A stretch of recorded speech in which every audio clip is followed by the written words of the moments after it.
বছরে তো শেষ হতেই চললো, তো আমি ভাবলাম যে সবার বিয়ে হচ্ছে দেখে আমিও এবার বিয়েটা ফাইনালি করেই নিই। তাই আজ সকাল সকাল চলে এসেছি রেজিস্ট্রি অফিসে। কি এটাই ভাবছিলে তো যে সকাল সকাল কেন ব্লগটা শুরু করলাম রেজিস্ট্রি অফিস থেকে? তো আজকে হলো আমার দাদা ভাই আর আমার বৌদি ভাইয়ের রেজিস্ট্রি। তো তার জন্যই সকাল সকাল পৌঁছে গেছিলাম আমরা রেজিস্ট্রি অফিসে। তো ওদের কেমন লাগছে জানাতে কিন্তু একদম ভুলবে না। তো আজকে যেহেতু ওদের রেজিস্ট্রি ছিল, তার জন্য ওরা কিন্তু এই সুন্দর পাঞ্জাবি আর এই শাড়ির সেটটা নিয়েছে। কোথা থেকে নিয়েছে জানতে হলে কমেন্ট করো, আমি তোমাদের জানিয়ে দেবো।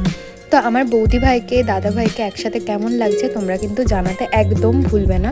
আজকের দিনটা ভীষণ মেমোরেবল হয়ে থাকলো। আর বছরের শুরুটা যখন ওদের দুজনের একসাথেই হবে, তাই আমরা ভাবলাম এই বছরই রেজিস্ট্রিটা কমপ্লিট করে নিই। 26/12/2025 তারিখ 26/12/2025 তারিখ শুক্রবার হইতে ও ভারতীয় সংবিধানের নামে শপথ করে শ্যামলী চক্রবর্তীকে আইনত আমার স্ত্রী রূপে গ্রহণ করলাম। তুমি বলো। আমি শ্যামলী চক্রবর্তী আজ 26/12/2025 তারিখ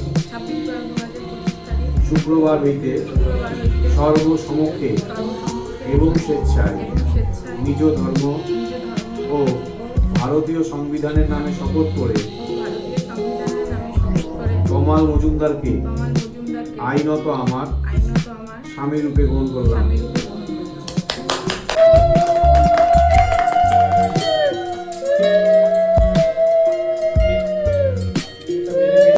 আমার কিন্তু এটা জীবনে দেখার ফার্স্ট রেজিস্ট্রি ম্যারেজ। তো আমি এর আগে যেহেতু কখনোই দেখিনি, রেজিস্ট্রি কমপ্লিট হওয়ার পরে অফিস থেকে ওদেরকে দুটো গাছ দেওয়া হয়েছিল, যেটা খুব সুন্দর একটা ইউনিক আইডিয়া। পরিবারের সবাই মিলে লাস্টে ছবি তোলা হলো।